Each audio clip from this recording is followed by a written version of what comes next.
Repotting is not something that needs to be done as often as I think most people think it needs to be done.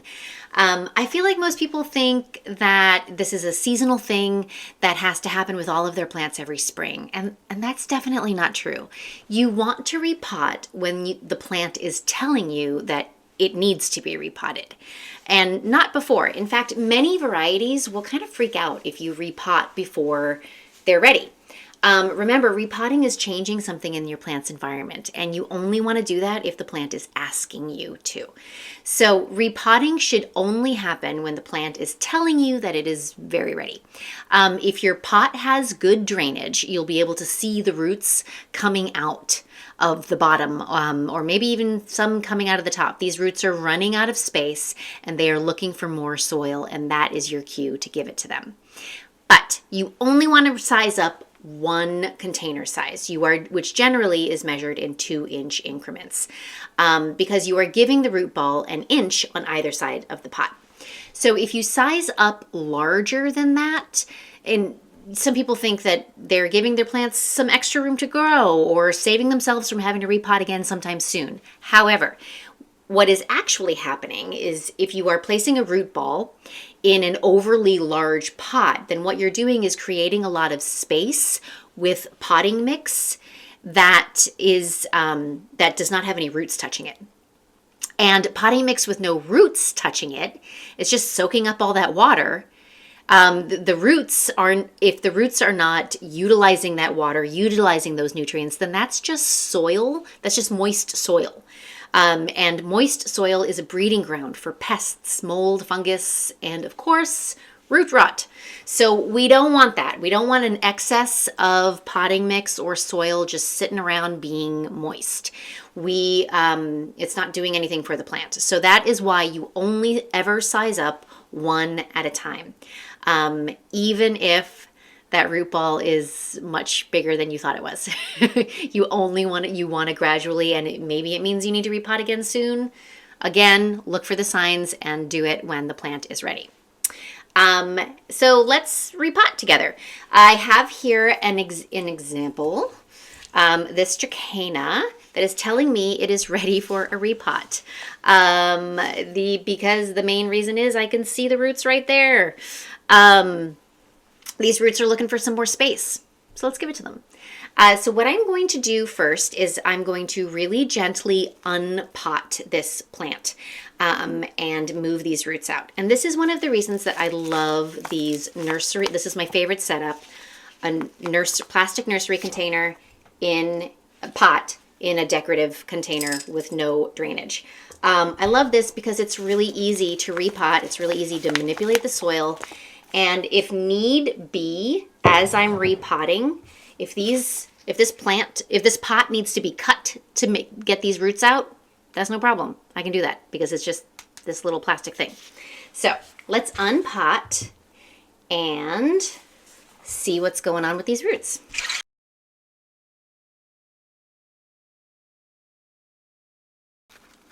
So I'm just really gently untangling these roots and feeding them back out through these drainage holes. And again, if I need to make the drainage hole bigger to get the roots out, I will do that. But I think I got it. Haha. Okay. So what we are left with, let's see.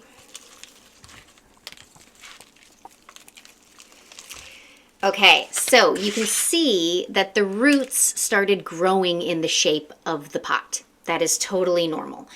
What we want to do is gently break up this pattern so that we're letting the plant know that the roots can stretch out. So we'll move these roots gently out of this round shape and just kind of let them relax and ease up a little bit.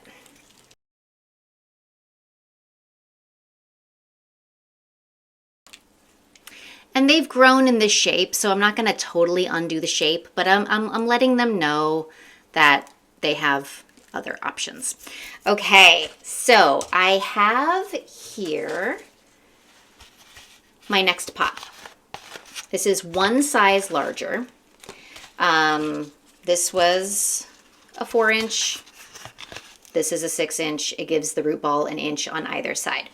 So what I usually do when I'm planting a new plant in fresh potting mix, in one of these containers that has these excellent drainage holes that I love. But one of the things that means is that this fluffy, fresh potting soil and mix is going to fall straight out. So what I usually do is I lay down a compostable layer, just so that everything is kind of contained. A compostable layer could be a little piece of paper towel, a square of toilet paper, if you have a square to spare, or a coffee filter. It's anything that's going to let water move through, and it's eventually going to compost into the soil, and it's just going to keep that soil contained in the pot and eventually disappear. So I have here my potting mix, which is, I shared the recipe in the nutrients lesson, but it is store-bought potting mix with some vermiculite and sphagnum moss for moisture retention. So I'm going to fill this new pot with the fresh mix.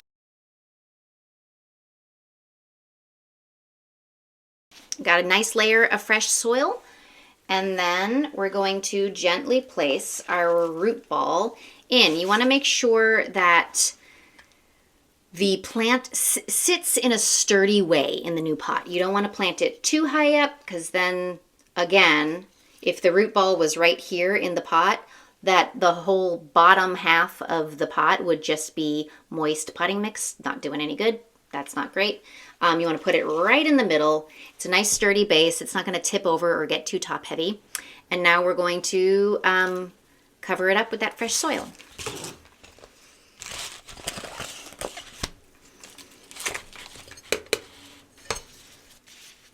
Okay, so we covered up that root ball with the fresh soil, and the next step is to water this plant very well and let it fully drain. And then we'll find a perfect spot for our newly potted plant.